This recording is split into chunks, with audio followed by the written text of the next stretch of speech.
There are different ways that a farmer can view the farmer in the next field, the next state, or the next continent. They could be competitors, but Tyler Bruch does not see them that way. Hi, I'm Dave Price, and this is the American Farmland Owner Podcast. Tyler grew up on a family farm in far northern Iowa, in the town of Emmitsburg. He now farms with his wife Amy in the east central Nebraska town of York.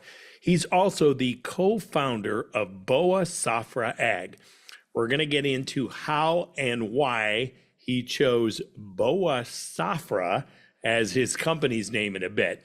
He's going to also explain why part of his life is focused on finding deductions on other people's farms by exploring fertility. First, though, we want to dig into how Tyler developed his global view when it comes to farming.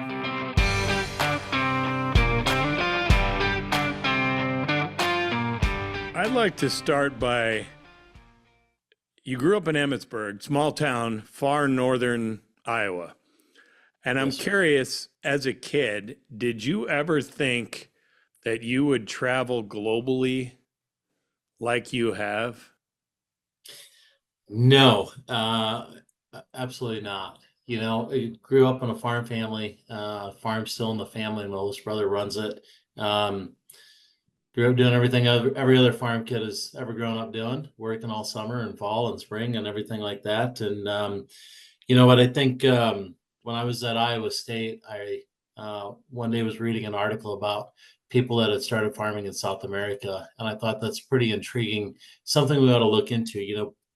Early 2000s, corn was $1.80 a bushel. There wasn't a lot of luster at the family farm for anybody, really. And so we looked at an opportunity, and I suppose it was a little bit of an adventurous spirit of going and trying to learn and see something new and something different. So kind of paved the way to go down there and kind of take an initiative to look around and see how it could work. And that was really the basis of going, and just maybe a little bit of a necessity because the situation in the U.S. ag economy wasn't good. So let's go look at something different.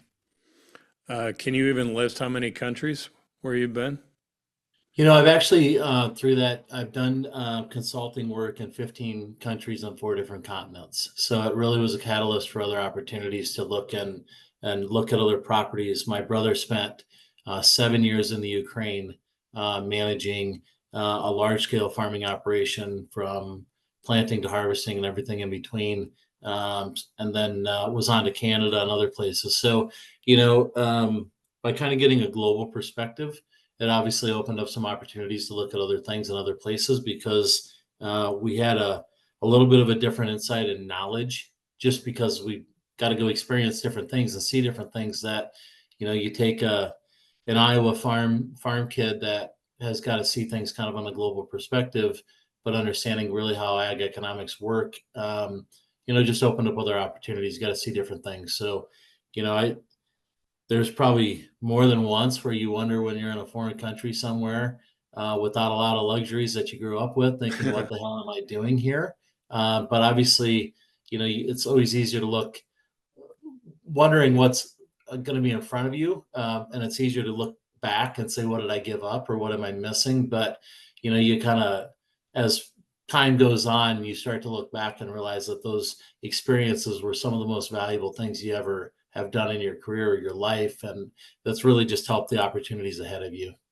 I feel like we're in kind of a middle of a national debate about whether U.S. tax dollars should be involved in research and exploration and such, and helping these developing countries develop and enhance their farming ability and everything that they do. And I don't want to get you too much into politics here, but what do you think the experience has taught you? Like, how does a guy benefit by seeing what's happening elsewhere? Well, I think at the end of the day, from a global perspective, anybody that's involved in agriculture from a producer level is really trying to do the best they can to probably support themselves and their family and a legacy that they maybe have created. And the problems that I have on my farm today are the same problems people 6,000 miles are dealing with. It's just a different zip code. And I think agriculture has done a wonderful job a lot of times of trying to beat each other up, and I think Hmm. that's a pretty silly approach. I don't view somebody in Brazil as a are they competition on a global scale? Yes, but the individual on the ground that's out there trying to support his family or grow his business is going through the same struggles I'm going with on my operation, and just in a different zip code. And I think there are some things where, we are a small fraction of the percentage on a global basis. Networking is not a bad thing to try to help others, because as much as we help others, they can help us as well. I mean, take for example, fungicides were really something that were really developed in South America due to Asian soybean rust. And that's something that practically every farmer in the country in the US now has adapted, right? And we kind of learned off of, hey, there's a pretty big yield bump by doing some of these things. So I think there is some give and take to the learning. And I would say too, when you look at probably us in South America, the Western Hemisphere is 10% of the population producing 45% of the world's food. We probably need to have a little bit more of a strategic alliance Hmm. long term, because we probably have a bigger bargaining chips than we think when you look at it from a global macro scale. But that is obviously a lot of things have to align for all of that to happen. But Sure. I guess I don't ever view the individual on the ground somewhere else as really a direct competitor to what I'm doing. Before we get into the business, what do you have back on the farm? What do you and your wife are doing that? What's going on there? Yes, we are a food grade organic farming operation, and honestly, the global experience taught me, when I look at places like South America, where there's guys that farm, 40,000 acres, 80,000 acres, 500,000 acres, when they're producing the same commodities that most people are generally producing in the United States, and they're doing it on land that costs a fraction of what it costs here in labor, that's a lot cheaper. And we're producing the same commodity. To us, it was like, boy, there can only really be one Walmart as a low cost producer, right? You can't have 50 of them. Somebody's not going to make it. So, long term, if you look at the value of our assets and what they cost here, and you're selling essentially the same commodity to essentially the same end markets, how do you long term be competitive in that situation when you can see what scale really is elsewhere? So, the reason that we really got into the organic space is we really wanted to differentiate ourselves from the market. And selling to the same ethanol plant as my neighbor down the road doesn't give me a big competitive advantage. So the organic space was something that's a different path. It's a different management tool. A lot more labor, a lot more work goes into it. But essentially, we direct market a lot of our crops through our end users that we have a relationship with, and we get to basically dictate our price a lot more than just a bulk general commodity. So that was something that I learned, looking at a guy farming 1 million acres growing corn and soybeans in South America and thinking, am I going to be competitive against him in 20 years on 3,000 acres in Nebraska? The answer Yeah. is probably no, right? Prices can be depressed for a lot longer, and he's going to make it a lot longer than probably what I can survive if you take out any government subsidies along the lines. He's just a lower cost producer. So that was something that really opened our eyes when we looked at kind of the organic space. Is we just wanted to try to be different to the market. Higher risk though? There's definitely a higher risk barrier to entry to get in. 3-year transition period where you give up your T yield and your Hmm. APHs, and you go back to a conventional organic T yield, which is far lower. There's a much higher risk to get in. It takes a lot more labor, a lot more people, a lot more equipment, high dollar depreciating assets all the time, because it's just got to be across the fields so many more passes without having the conventional tools in our toolbox like a sprayer. So yeah, higher risk, I would say higher reward, but it's not. People ask all the time, "Well, I should get into organic." If you're struggling in your conventional operation, trying to go get into this is not the thing to go do, because it's not a guarantee after 3 years you're just going to be rolling in the dough. That just Yeah. isn't how it works. Uh, I heard you and your business partner, we'll talk about your business here in a sec, but on a podcast a year or two ago, I'm pretty sure.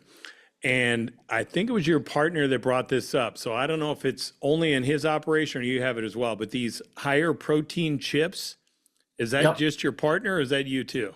No, we do that as All well. right, Yeah. will you explain that a little bit? Because I'm Yes. fascinated, as my kids will tell you. I watch consume a ton of social media geared toward old man fitness stuff, old man Hmm. health, nutrition, fitness, all this stuff. It's the joy of becoming middle aged. But like this protein fascination that we have, Yeah. um, that is especially interesting to me. So do you mind diving into that? Yeah, so there's a company on the East Coast called Zach's Mighty, and basically they developed a chip that can hold like 3 ounces of guacamole without breaking. All And it right. basically it's just a higher starch, higher protein corn. So essentially we grow some corn that goes to that market that is just a higher protein, higher starch load corn, where they can make basically a specialty designed corn chip that essentially won't break. It might wear out your jaw chewing on it, but it's just a higher quality, higher protein value chip. So those are some of the specialty markets that the organic space has afforded us to get into. We've grown a ton of food grade organic beans that end up going to Japan for organic tofu, Mm. and that's a different market, different price point. It's a lucrative price point. It's a specialized thing, but you cultivate those markets and then you get rewarded downstream by doing them. So those are kind of the things, if we're just growing general bulk commodities, we're not growing anything that's going into a high dense corn chip, and we're not growing something that's going to end up in tofu in Japan. So those have been some of the benefits of doing what we've done. What's that corn? So there's some of it is almost like an Indian corn, which Ah, is okay. kind of your old ancient grain, if you will, Uh-huh. which is just a higher starch, higher dense protein corn. So that's a It's blended with, like a white corn or a food grade corn. There's a blended recipe there, and uh-huh. that's how they come up with that. So how did you ever get connected with these companies that need this? Yeah, it's the world of ag is kind of a small place at the end of the day, and you just meet somebody and you meet somebody here, and you know, there's not a lot of organic farmers, right? So you're in a kind of a unique asset class, if you will, of your in Okay. your own right. And then you meet people and you get connected to different things and different opportunities. And oftentimes people seek us out saying, hey, could you do this or could you grow that? And sometimes it doesn't work. We've tried a lot of different crops on an experimental basis to see if it could work. Um, Pretty much grow anything, but can you market that and get enough volume to make it worthwhile? So things like corn like that, we can. So yeah, just being in the game, you get to see different opportunities, I guess. All right. Talking about Boa Safra Ag. I joked with you before we started recording that this was sort of your imported name, right? Yeah, I From all said your all the other world good, travels. all the other ag names were taken. We had to go to, we had to go to the bullpen for this one. All right. But there's a You purpose, know, there's a but reason. yeah, Boa Safra stands for good harvest in Portuguese. And when this business really came out of a necessity, when we had purchased a farm, my wife and I and our business partner actually in the same year, we found out about this section of the tax code that allows you to take a deduction against fertility that's in the soil. And we really did it out of necessity for ourselves. Hey, it's a tax deduction. That's great. And so Boa Safra stands for good harvest. And when we started really thinking about this, a lot of people think of harvesting corn or soybeans or pounds of protein off an acre of ground.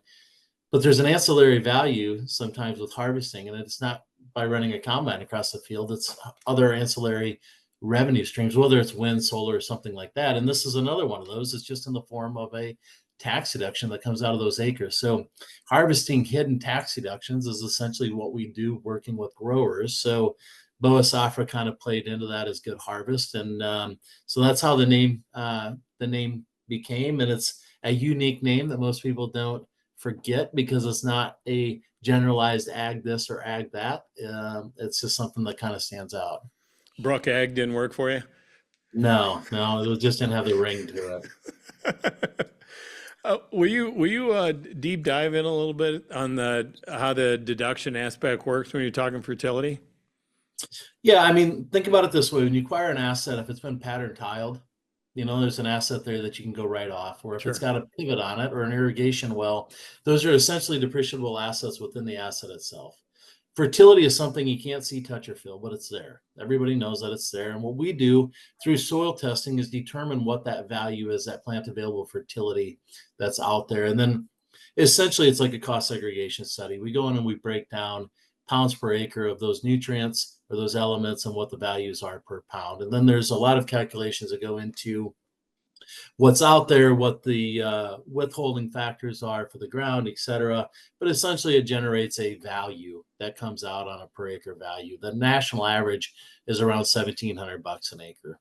Now that varies across state, region, out west, south, et cetera. But if you look at it in a macro perspective, there's roughly $1,700 an acre out there. So you think about buying a tractor that costs 500 grand, you elect bonus depreciation, you write it all off. Effectively, you're taking an asset here in the form of fertility, and you're able to utilize that write-off as a farmer, essentially like taking bonus depreciation on a piece of equipment.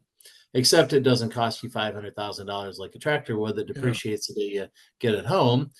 This is already an asset that you can write off that you're already sitting on that you may not be aware of being able to take the deduction against. So what we do as a company, as a white glove service, is come out and we sign you up, Dave, and we go through everything. We do everything for you with our own sampling teams to pull the data, analyze everything, run it through, have a CPA review on our side. We're not CPAs, but we are putting together the documents and the information. So when you get that report, you can hand it to your CPA, and we have all the underlying information and the backstop data to go up and allow you to be able to take that deduction on your behalf.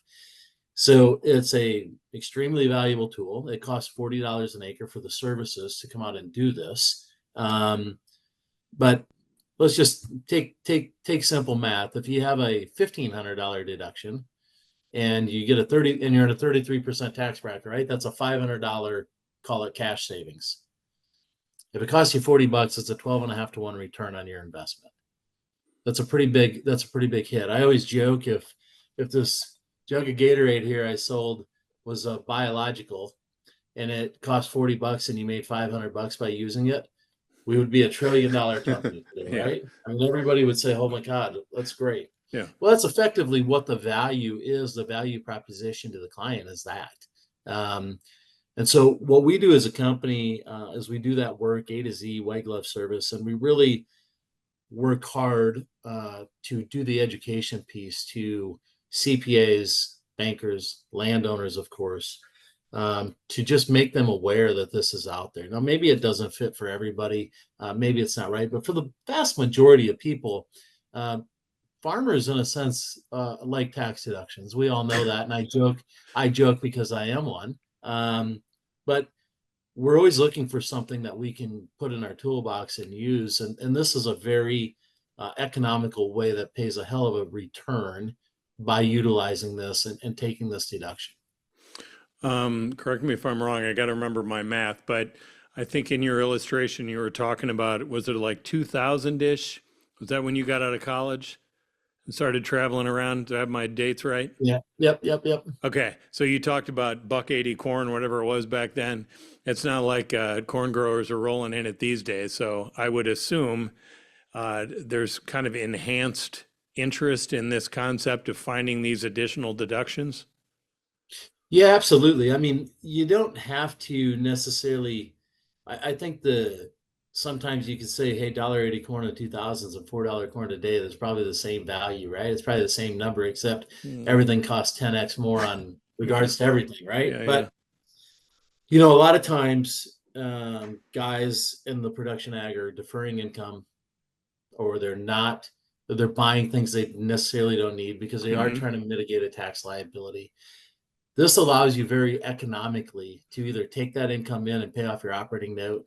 That's 7% or 8% interest today. It allows you to utilize this as a tool to really accelerate some income, maybe not go prepay a bunch of expenses if you don't have to, and pay 7 or 8% on that operating note, or buy something you effectively don't need because you don't want to write a check and pay it in the taxes. So I think it's just a strategic tool that growers should be using to just help mitigate that tax liability, because maybe you're not in a taxable income position this year. If corn goes to $6, that could all change in the next 45 days, and then you are, right? So there is an advantage of sitting on this or utilizing it or having it in your toolbox and deploying it when needed.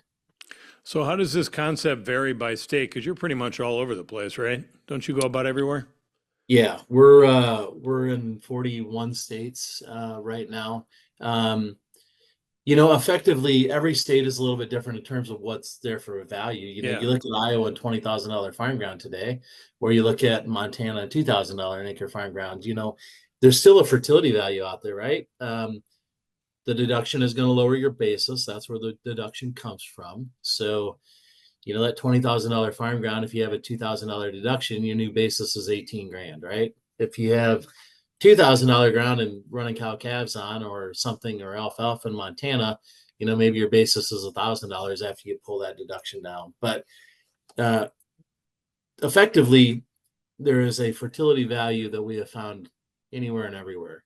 So this is a federal deduction. It's going to lower your AGI, which effectively lowers your state tax because your AGI is lower. So it kind of trickles through. But it's just a really unique, beneficial tool. And I think there's times when you're maybe looking at purchasing a farm.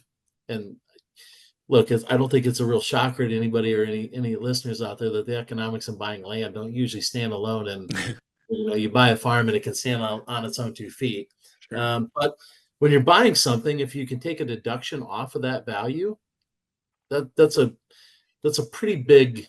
That could be that one more bid that you want to put on that farm Hmm. difference, and you're never getting another chance to buy that piece of ground in your lifetime, more than likely. So sometimes folks are using it as a kind of that strategic move too. Like, hey, there's maybe a chance that, yeah, I pay an extra $500, but if I offset $500 off of this deduction, it's a wash, and it helps me pull that trigger. Because of the travel, and I'm thinking just within the United States, you should have a pretty good sense. I would assume that you're touching so many different specific industries, right? So who's feeling good right now? What are people, how are psyches right now, industry to industry? Just kind of Yeah, anecdotally. I think ag's always a cycle. You got a couple good years and usually followed by many more bad Yeah, years where you five, kind of whatever. trade sideways. I mean, I think at the end of the day, um, land in general is always going to be a steady 5.5% appreciation yield, and you tack on a couple percent from a cash yield. And long term, that's a pretty solid play. I mean, Mhm. some of the probably wealthiest people in the country are the ones that have never ever put a dollar in the stock market, but they own a lot of acres and they've just done that over and over because they really understand that. And I think I don't think that's ever going to go away, especially now. I really think at the end of the day, we just see a lot of dollar devaluation. One thing I really learned from a global standpoint is when you're in a foreign country working off a foreign currency that's hedged against a dollar fluctuation is something that's tracked daily. No different than looking at the price of corn and soybeans on the board of trade. You look at the dollar and the exchange rate and the forex rate to see how that affects your currency that you're doing business in. I would say the foreign population does a far better job of understanding how dollar devaluation affects their business than what most US producers do. And I mean that in the sense where if you buy something that costs $100, it costs $100. Whether that $100 has the buying power of 90 or 110, you just think of it as $100. Yeah. When you're buying that $100 in a foreign currency, and today it means it's 200 in a foreign currency, but tomorrow it could be 250 or 150. It's a real life thing every day because your currency's value is tied to something else on a global trade. And a lot of times in the US side, you just think of it as $100. Well, your $100 really is less value, honestly, hourly with a $36 trillion debt clock Yeah. that's spinning out of control. So the foreign around the global marketplace that's based off a dollar denominated market really understands that, and they do a lot of hedging against that dollar, whether that's long short or hedging their fertility against a dollar. They do I would say, a better job of really kind of understanding how that affects their bottom line. where the U.S. producer doesn't, because we just do everything in dollar, and it's just, to us, as a dollar is a dollar, but to everybody else, it's not. A dollar is not a dollar because it could be worth $1.10 tomorrow or 90 cents. That's the perspective of being involved in multiple things here, I assume. Where do you see things going? Well, I just think you're going to continue to see more dollars get plowed into hard assets. Again, if you have a bunch of money in the market, yeah, it goes up, but Yeah. that dollar is devaluing against your appreciation in the stock market, right? I mean, your buying power is going down every year. So if you go up 10% in the stock market and your buying power goes down 5, obviously you're netting 5, right? It feels like there's still a lot of people in the space that they know that it's a hard asset. It's going to generate a return off of the appreciation piece, which I would say is almost like following the stock market off of your paper gain. Mm-hmm. But it also can produce something that will generate an economic return that effectively can end up as a food source somewhere, and that demand will stay there whether you have more increased production elsewhere or not. There's always going to be some form of a demand for that at some point. And I think you're going to just continue to see a lot of dollars stick and plow into hard assets because it's a pretty safe long-term bet that's been trending at that 5.5% range since World War II. And I think you'll just continue to see people want to put their dollars in effectively a safe haven like that long term. The way you just laid that out, does this kind of cut to the core of what you're all about? The way you started out as a kid in this multi-generational farm operation, at the end of the day, this is about growing food for people? Like, is it really that simple?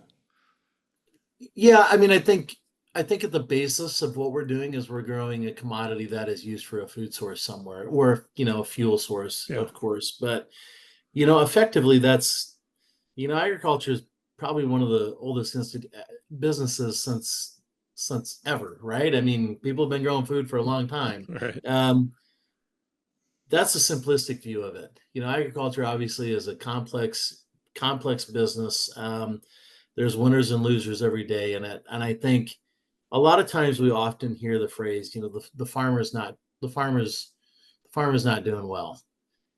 I think when you break down what that really means, you have to make that plural as farmers. And when you look at farmers, there's usually 20% that aren't doing well. And that may just be because of climate, region, or maybe they're just not a good marketer or business person, right? I mean, that just happens. That's Sure. the 80-20 rule, right? Sure. And then your next maybe 40%, they hit or miss, they have a good year, maybe they get lucky on marketing, things of that nature. Then you have your your next 40% category, and that 80%, those guys are pretty consistently good. But your top 20% are the guys that are very sharp, they're good business people, they're great operators, they're diverse. Those guys are usually always pretty much often making money or doing well. So when you kind of hear that say, oh, the farmer's not doing well, I always try to break that into 5 parts. And typically your top 40% are, and your top 20 almost always is. And those are the guys that continue to grow and scale and things of that nature. And there's always going to be in any business a certain percent that don't. But I think at the end of the day, to answer the root of your question, yeah, we're producing something that will generate an economic return. Long term, that's going to be very cyclical, but long term is what we're all kind of looking at. Yeah. And so I think long term, it's always going to be a safe bet. Appreciate that. Thanks for closing by going deep on us. I don't know if it made any sense to anybody but me, but of course it did. Of course it did. Thank you. Tyler's wife, Amy, is a former Organic Farmer of the Year by the Organic Trade Association. You can learn more about the Bruchs and Cyclone Farms by checking out our profile piece in the weekly American Farmland Owner newsletter. Find that at AmericanFarmlandOwner.com. It's the place where landowners get their news. You'll find in-depth conversations with thought leaders in agriculture, along with trends, challenges, and opportunities. AmericanFarmlandOwner.com. Hope you'll check it out. Thanks for joining us here on the podcast, and thanks for caring about the future of our farmland.